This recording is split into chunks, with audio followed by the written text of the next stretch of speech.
Hey, what's going on today? Thank you for being here. It's another day. Yeah. I'm here with the wife. It's a little kind of cloudy, overcast today, but yeah, today we wanted to talk about the process and what it takes to actually ship a dog to the Philippines. Yeah, there's a lot of little nuances, guys, and a lot of things you got to know about and that we're learning on the way. And just wanted to share it with you guys. Wanted to give you guys some good informative information. That's what this channel is about right now. It's definitely like a vlog and everything, but a lot of interesting stuff. You see me all like just not shaving or whatever. I've been working hard, huh? Yeah. Like 2 days haven't slept like that. She means that I've been basically on a bender doing computer work for like 12, 14, 15 hours at a time, like every day. I'm happy to report that the AI business is officially launched and off the ground. I'm going to tell you guys what it is.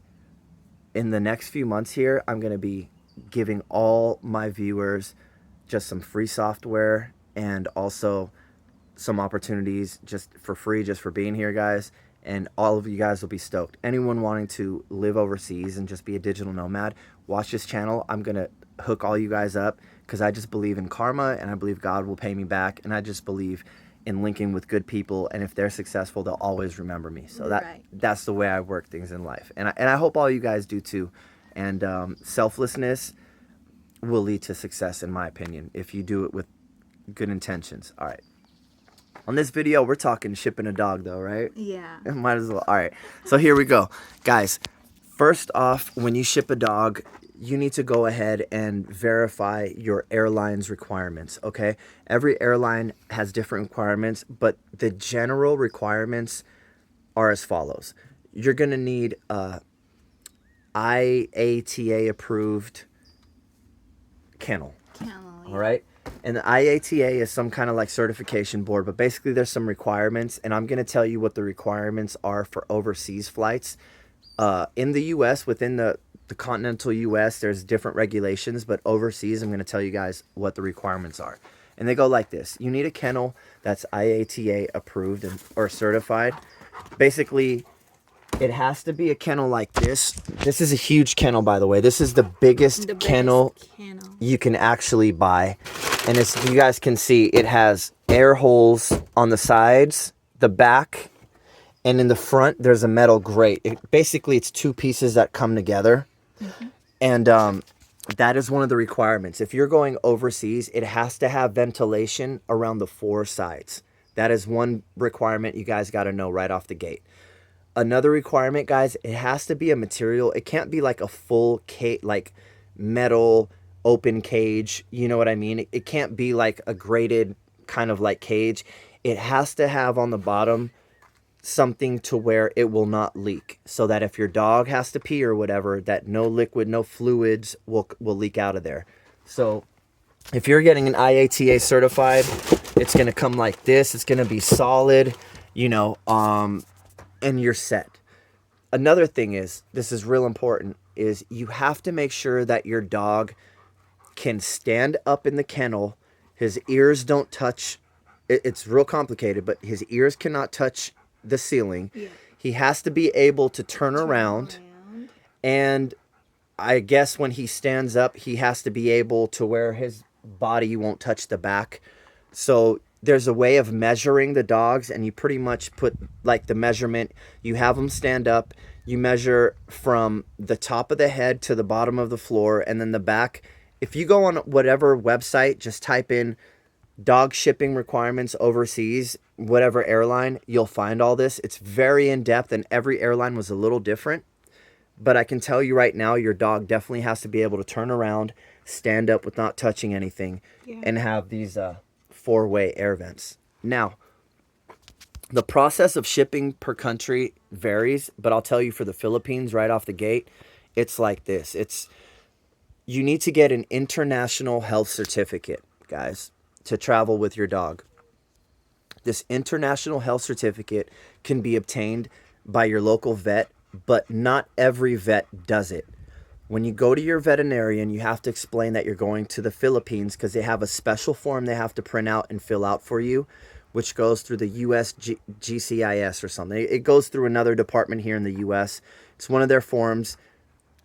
You have to tell them what country you're going to. So for the Philippines, he's going to write you out a certificate. Costs a couple few $100. They're probably going to give your dog some shots, probably like the basic shots. You have to make sure this is very important as well, and this is why we had to wait a little bit. Your dog has to be vaccinated for rabies. Yes. But it cannot be within 30 days of vaccination. He can't fly. So if you just get a rabies shot today, you can't even fly with him until past 30 days. They won't even let you go on a plane with him, all right? So just be aware, guys. Make sure your dog's vaccinated. With rabies already, if he's vaccinated, you have no issues. But if you have to vaccinate him currently, you're going to have to wait 30 days before you could even apply for the permit and this international health certificate, all right? Real important, guys.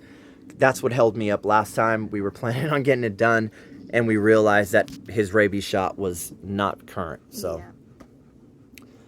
another important thing is you have to make sure that whatever flight you're going from, like for instance, we're going to be flying out of San Francisco. They have direct flights a lot of times, but we're going to have to stop off in another country. It might be Korea, Taiwan, it might be whatever country. You need to make sure that whatever plane you're going from your stop is big enough and has the accommodation for whatever kennel. This is the biggest kennel. Guys, it's huge. I'm sure the camera can't show it, but it literally takes up the back. I mean, it's huge. It is huge. So you have to make sure that whatever plane you're going to connect with can accommodate this kennel. And that's what every airline told us. Like once you book or before you want to book, call and confirm that this plane is able to load your dog. You guys got to think there might even be another dog on that flight and they might not just have the room. So you have to confirm that your dog will be able to go on there and that kind of thing. I know, guys, this is crazy and it's still going, and you know it's a process, but I swear you can get it done. Now, the other step is you might need a transit visa in whatever country you're going to. If you're staying for under 12 hours in general, you don't need a transit visa for your dog, okay? If you're staying over, maybe even a day or something, they might require you to get a transit visa for your dog. It just depends on wherever you're landing. You have to confirm with whatever country, look at their websites. Wherever your stopover is before you buy your ticket, take a look at their protocol if you're transferring a dog and you're just transferring. Real important. Another thing is, guys, you gotta get an import permit from the Philippines. Yeah. Now that seems to be real easy. You can do it. We have to book the flight first, right? Yeah. You got to have your flight booked first. You have to have all the other documents in order, like as far as your international health certificate, your itinerary, and all that. Then you can apply for a international permit to import your dog. Online. I think it's free, right? It's free. It's completely free and it's online. That seems like the easiest part. I have to say, shout out to the Philippines for that. You guys did a good job with that. I appreciate it. And yeah. Now, last step, guys. Another part. You have to make sure there's going to be water and food that's slow drip, and it has to meet some requirements. Again, look at the requirements for your plane, but basically has to make sure that they can be fed. It has to be a slow fed kind of thing in there. Yeah. And they check that before you get on the plane. Right. Last step is you're going to call your airlines, guys. You're going to call you're going to call your airlines, okay?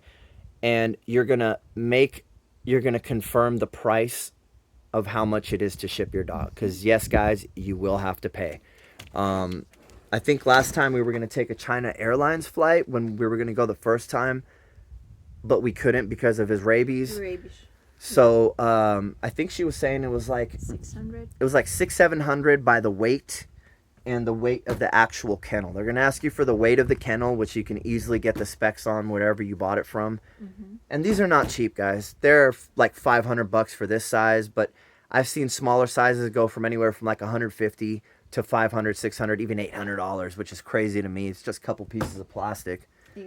But you got to do what you got to do. We found this on Facebook Marketplace for a lot cheaper.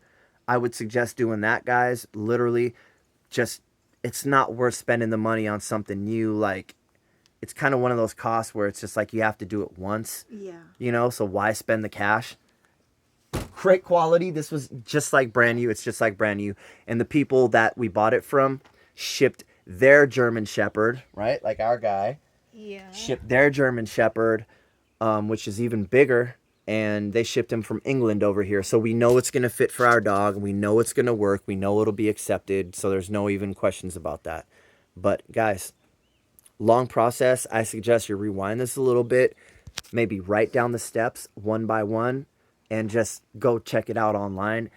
It seems like a lot. I know it is, but literally it's just a few emails, a few phone calls, and you get it done. All right. Like it's that simple, guys. Like the few emails, few phone calls, you figure out what you need to do. You call the vet, hey, on this day I need a certificate.